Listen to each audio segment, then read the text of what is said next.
Capital News tonight.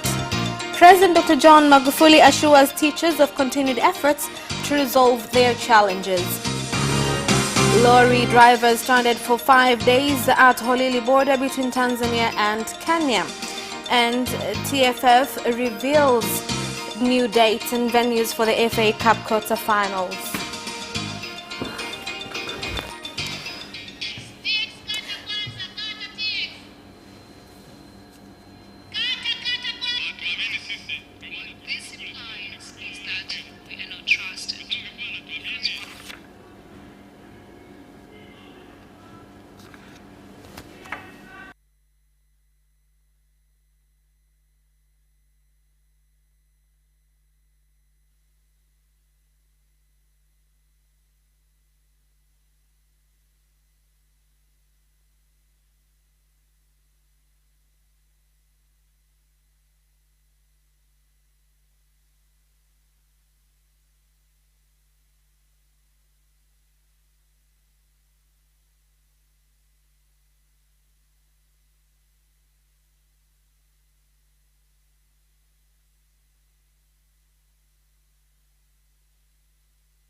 You can watch Capital News live on our social media accounts, YouTube Capital TV and Facebook Capital Television Tanzania from Monday to Friday at 9:30 p.m. Don't forget to subscribe and put notification on.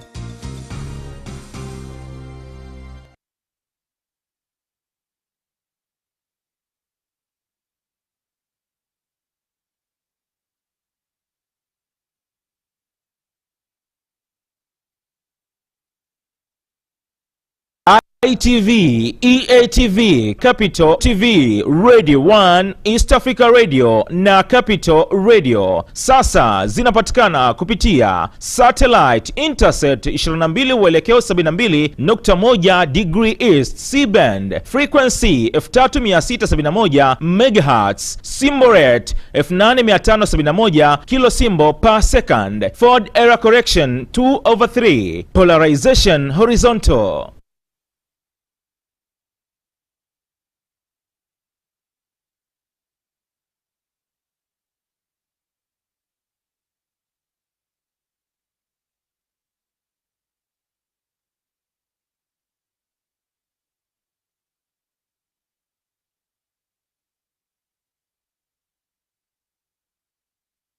Diamonds are forever,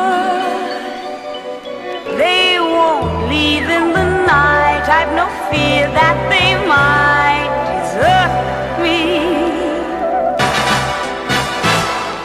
Diamonds are forever, forever, forever. Diamonds are forever, forever, forever, forever.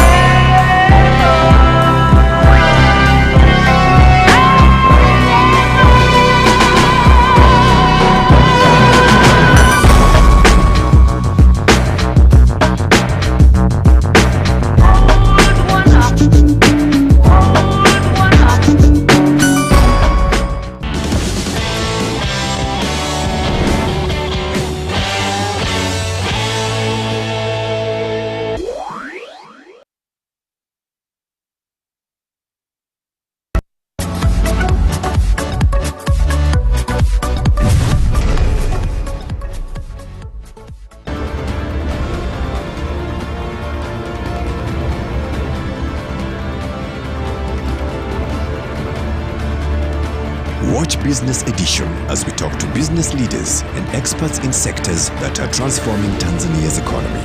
We believe that the driver is the customer. To change the mindset of traditional HR to the digitalization. Make sure that everybody can get some access to financial services. And once we understand the vision of our leaders, we then need to be behind them and help them in achieving that vision. Business have involved mercantile operations, trade guilds, or shared agricultural production. Infrastructure, construction, financial sectors, tourism, and mining. Business Edition on Friday at 8:15 p.m.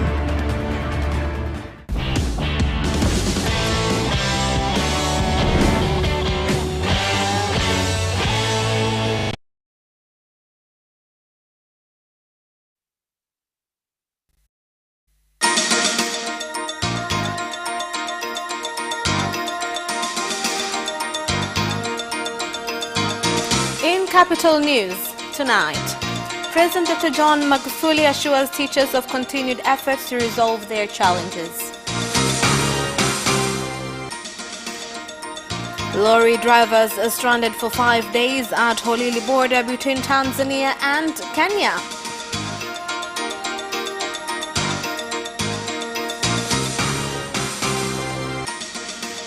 And in sports, TFF reveals new dates and venues for the FA Cup quarter-finals.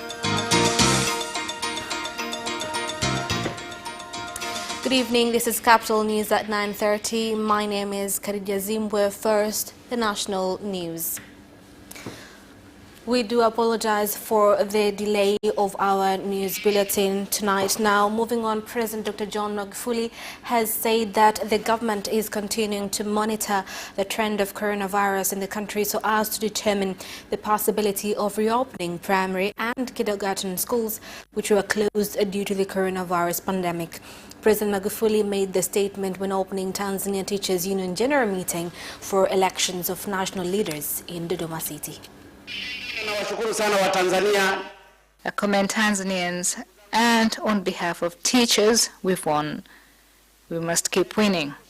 I'm sure very soon, after universities have been opened, primary schools and preschools will also be opened, so teachers can go back to work.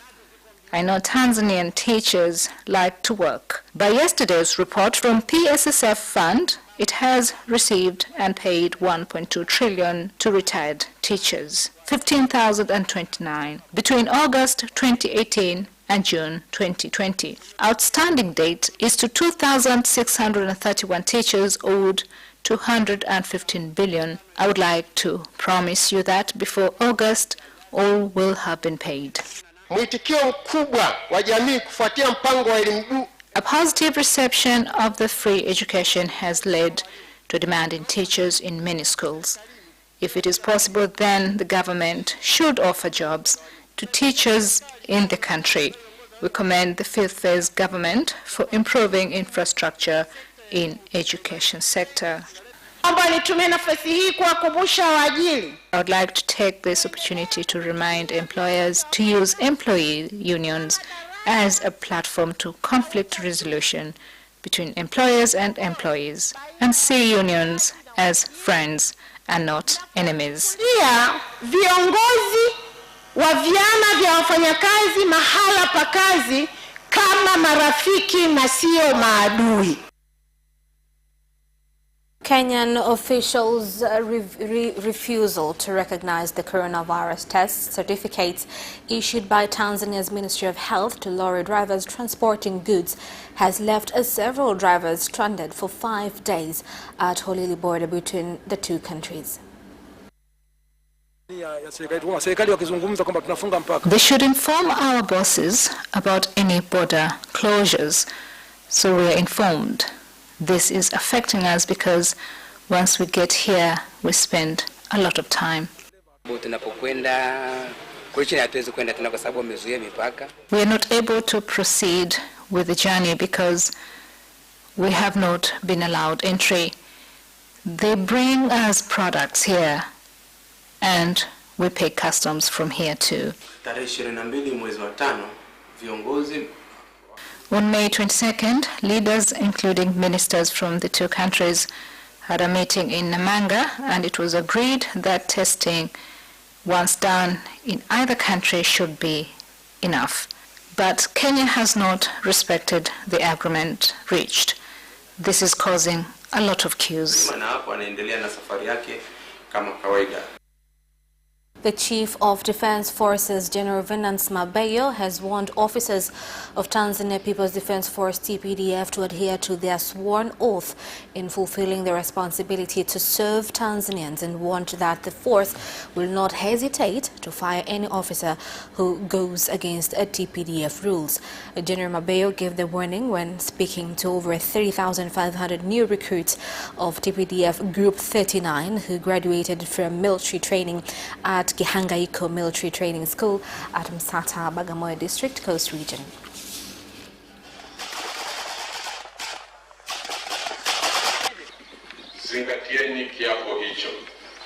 You must honor the oath.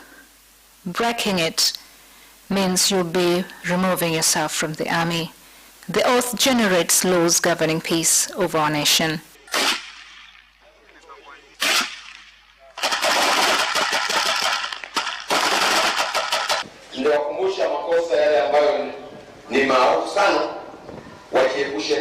We've reminded them about common mistakes and how they can avoid them, such as drunkenness, absenteeism, stealing, and lying.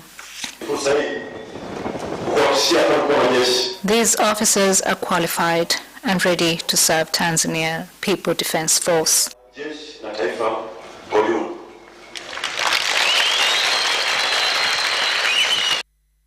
Kisutu Resident Magistrate Court has arraigned the former Executive Director of the Medical Stores Department, MSD, in the country, Lorian Bwanakunu, and the Acting Director of Logistics, Biekwaso Tabura, to face 5 charges, which include that of money laundering and economic sabotage. Here are more details.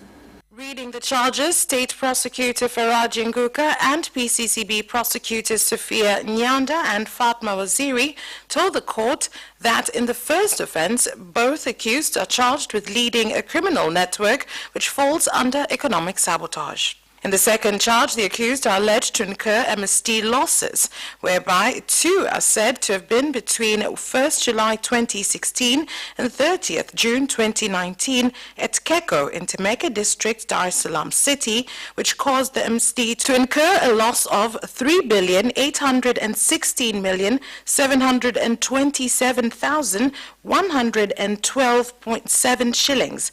Other charges include misuse of authority. The accused were not required to answer to the charges, as the court does not have the mandate to hear cases of economic sabotage.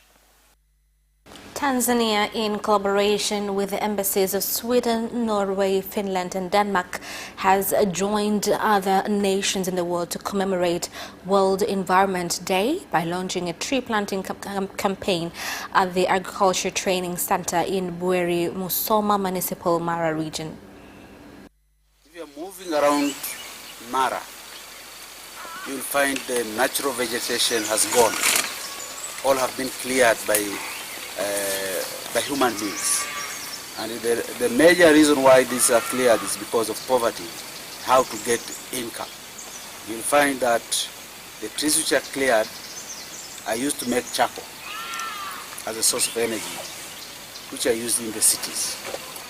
And one of the difficult aspects is that all the forests have been cleared. The one which are starting, people are still uprooting, even at the roots.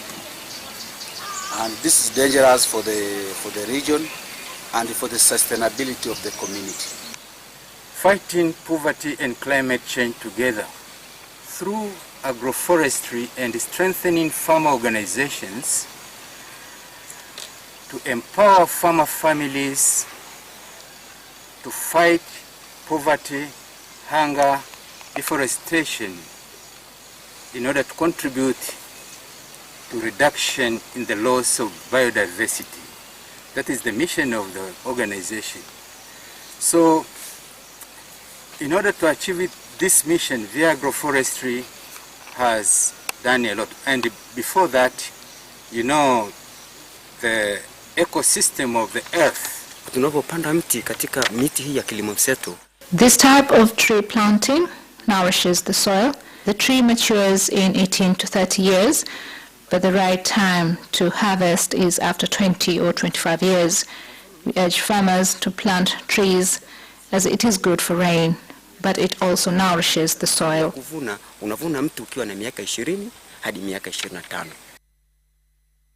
Defense and safety organs working with Forest Reserves agents in Mkinga District, Tanga region, have begun an operation in Mkinga District to address the problem of cutting of trees and burning charcoal in reserve areas. They are not allowed to burn trees for charcoal inside our borders, but they have been doing so. There is pressure because they are not allowed to do so in their country. A lot of them are trying to enter, but we have strengthened security. We have confiscated between 200 to 500 sacks of charcoal from various areas. I get about 2 sacks of charcoal for fuel. Users of Mwai-Kibaki Road in Kinondoni District, Dar es Salaam, have said that for almost 3 weeks now, the road has been dug out in patches for rehabilitation with no signs of being completed soon, a situation that has caused vehicles to pass with difficulty, causing congestion along the road.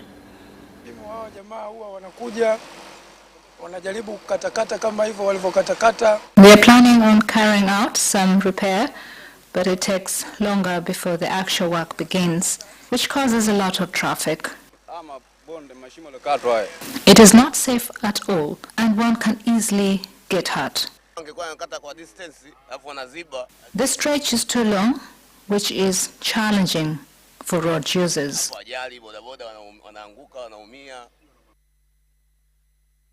That is the end of national news. International news follows next.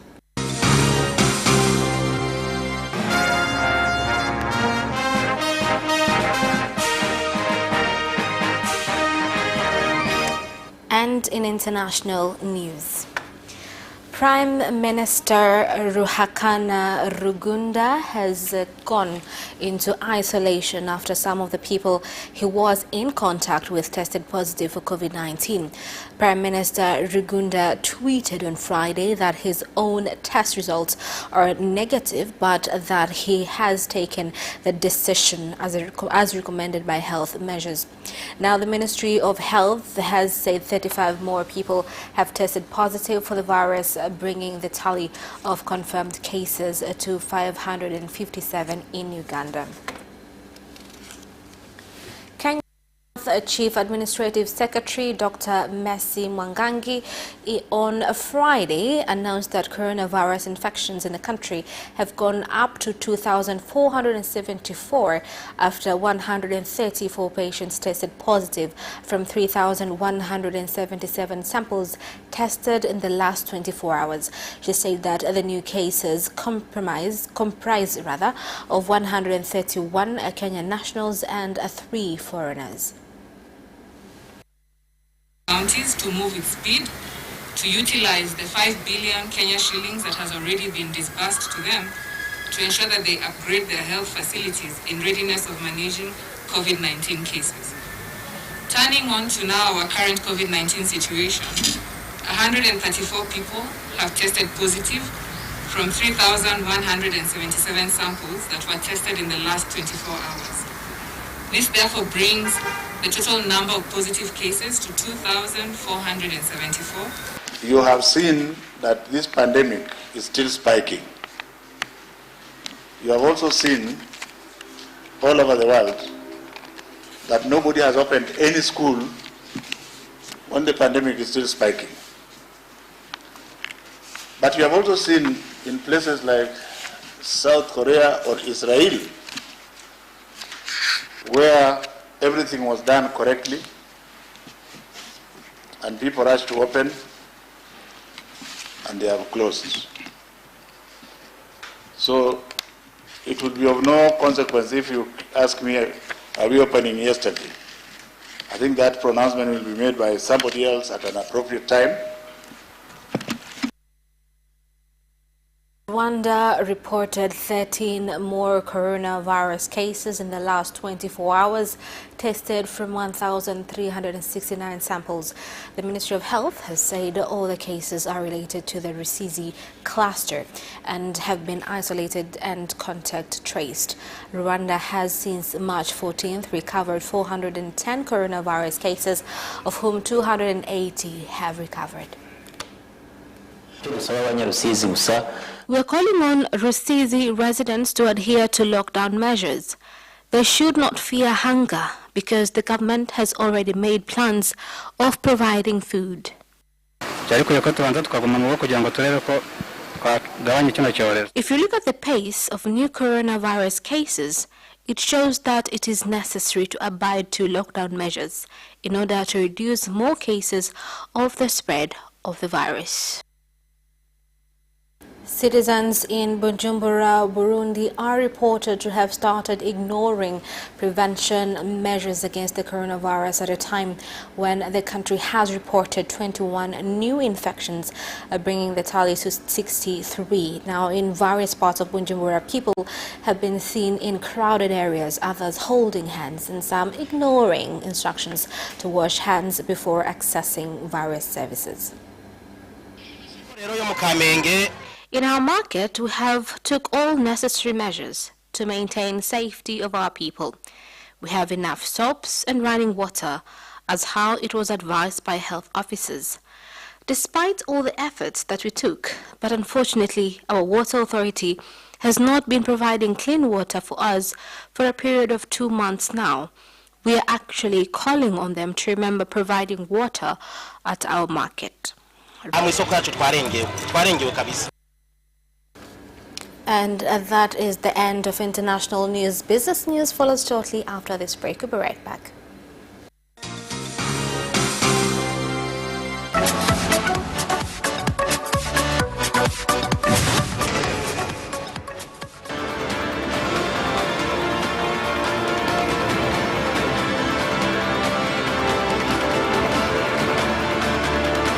Watch Business Edition as we talk to business leaders and experts in sectors that are transforming Tanzania's economy.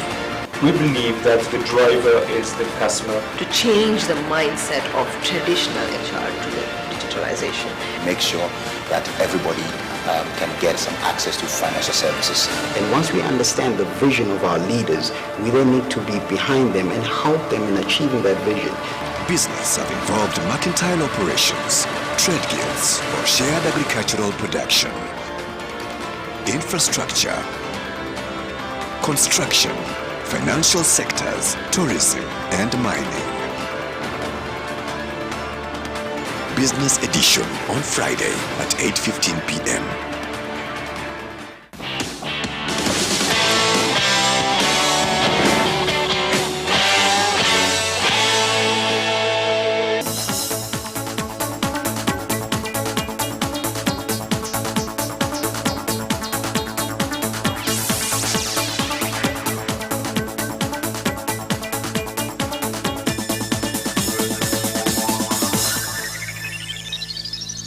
Welcome back, and in business news tonight, Tanzania Postal Bank has said it expects to give dividends to its shareholders from the 15.9 billion shillings profit made last year after taxation. We used to be a retail bank, although we have experience of running bigger financial entities. Right now, we are ready for everything. This will be the third major in the history of our bank. In 2018, there was a major for Twiga Bancorp because of its capital issues. Later on, we also joined with Women Bank, whom it also faced capital challenges. Luckily, we recovered and bounced back because our performance remained consistent. Research on Poverty Alleviation (RWANDA) has released a report on a study on the business and investment climate in the country, which shows that 40% of companies from Nordic countries have shown interest in continuing with investment activities in Tanzania. Inspire companies to come here to invest and trade more with the Nordic countries. So the Nordic embassies here asked the report to conduct this study to better understand what is the situation for the Nordic business community and what is Tanzania like as an investment destination. So the purpose of the study is to further understanding of the performance of the Nordic companies, but also to learn more about the challenges and opportunities and their prospects for the future. So the idea to conduct this. Now, the government has directed Tanzania Electricity Supply Company TANESCO and Rural Energy Agency REA to use concrete poles in areas which cannot be easily accessed as from July 1st in order to reduce costs on wooden pole imports. La pili, TANESCO inatumia gharama kubwa. TANESCO is spending a lot of money in purchasing poles. After every 2 years, annually, we are spending 67 billion shillings in changing poles. In finding a lasting solution, we want to begin putting concrete poles, which last for more than 100 years. Thus, this is an initiative of saving government's funds while providing services to our clients 24/7. I emphasize that cost of the poles must remain equal with the timber poles. Ambayo ukiweka inakaa miaka 100, hautaingia gharama tena. And that is the end of business news. Sports news follows shortly.